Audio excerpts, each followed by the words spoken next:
Quels effets les dépenses publiques ont-elles sur l'emploi au Congo? C'est la question qui est au cœur du projet SCATBridge, à travers lequel le CERAP, un centre de recherche basé à Brazzaville, a travaillé en 2025 sur la thématique gouvernance économique et droit au travail, une analyse des effets des dépenses publiques sur l'emploi au Congo. Le rapport a été présenté le jeudi 5 mars 2026 à Brazzaville. Les dépenses publiques ne créent pas d'emplois, faute de ciblage efficace, de retard d'exécution et d'allocation peu productive. Ainsi peut-on lire dans ce rapport qui du reste conclut sans embâge, les dépenses publiques congolaises telles qu'exécutées aujourd'hui n'ont pas d'effet significatif sur l'emploi. Jean-Christophe Mbungu Bazika, coordonnateur régional du CERAP. Le constat, c'est que les effets des dépenses publiques sur l'emploi au Congo sont des effets mitigés. Pourquoi mitigés? Mais parce que l'emploi, notamment au niveau des jeunes, est un véritable problème. Beaucoup de jeunes sont sans emploi. Et un certain nombre de jeunes, justement, sont beaucoup plus dans l'économie informelle pour pouvoir survivre.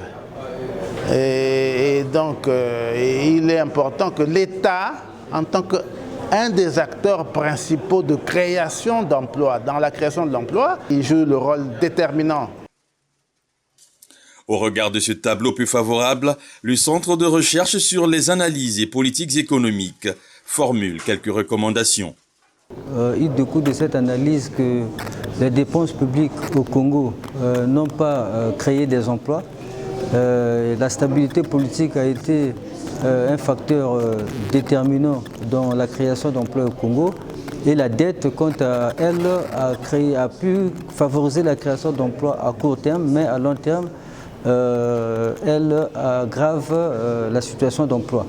Et à l'issue de nos analyses, nous avons formulé trois principales recommandations.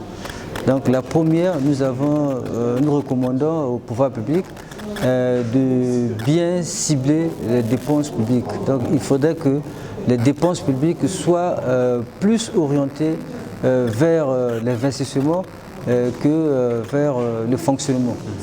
Parce que nous constatons que lorsque les dépenses publiques sont engagées, ce qui est privilégié, c'est beaucoup plus les dépenses de transfert, c'est beaucoup plus les dépenses de services, mais les dépenses productives sont très faibles. Donc nous recommandons à l'État de privilégier les dépenses productives parce que ces dépenses-là sont à mesure de créer des emplois durables dans notre pays. Et la deuxième recommandation, c'est au niveau de l'endettement.